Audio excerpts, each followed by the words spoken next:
Philadelphia is in a state of crisis. 2021 saw a record number of homicides, with 2022 following a similar pattern. Shootings have been on the rise since last year. As of July 18, 2022, there have been 1,045 non-fatal and 272 fatal shooting victims. With increasing violence, some community members are calling for increased security measures, such as calling in the Pennsylvania National Guard to try to quell the gun violence in the city.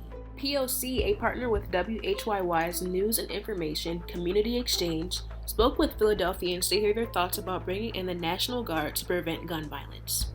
With all the gun violence going on in the city of Philadelphia, many are suggesting that we actually call in the National Guard. If they come through, do you feel like you're going to be safe? I feel like the National Guard should have been here yesterday.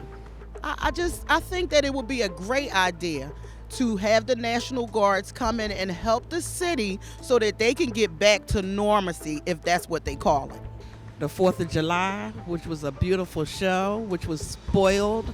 You can't take your children anywhere. We need help now.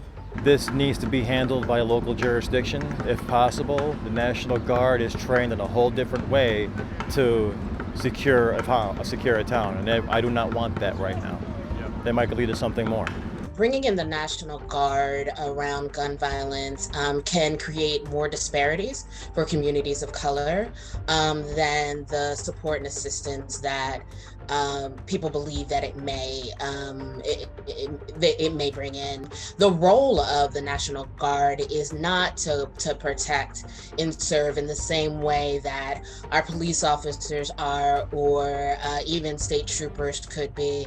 City leaders such as Mayor Jim Kenney have not been as receptive to the solution.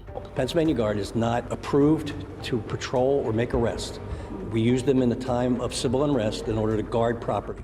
Following the June 4th mass shooting on South Street, Kenney put the blame on guns, saying that with around 70 police officers in the area of the shooting, the city shouldn't be focused on policing, but rather the focus should be on getting guns off the street. It's got to start somewhere. I believe the citizens of Philadelphia need to come together as a whole and do something, not just talk about it. So, as far as bringing National Guard in, I'm not above it.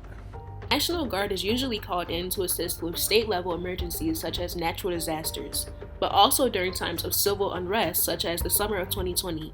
Pennsylvania Governor Tom Wolf ordered the National Guard to Philadelphia in October of 2020, following a night of riots that occurred after the police murdered 27-year-old Walter Wallace Jr. The National Guard cannot really investigate crime. They can't really lock people up. So do you really think that will help? What do you think they can do to actually come in? I believe the National Guards, when they come in, they're going to put the city on lockdown, and it's going to be curfew, and then, life as the citizens of Philadelphia know it now is going to get even worse. It's going to get tougher. Their presence by itself speaks. They came and they were stationed in our area, and they were parked in the parking lot at Fox ShopRite.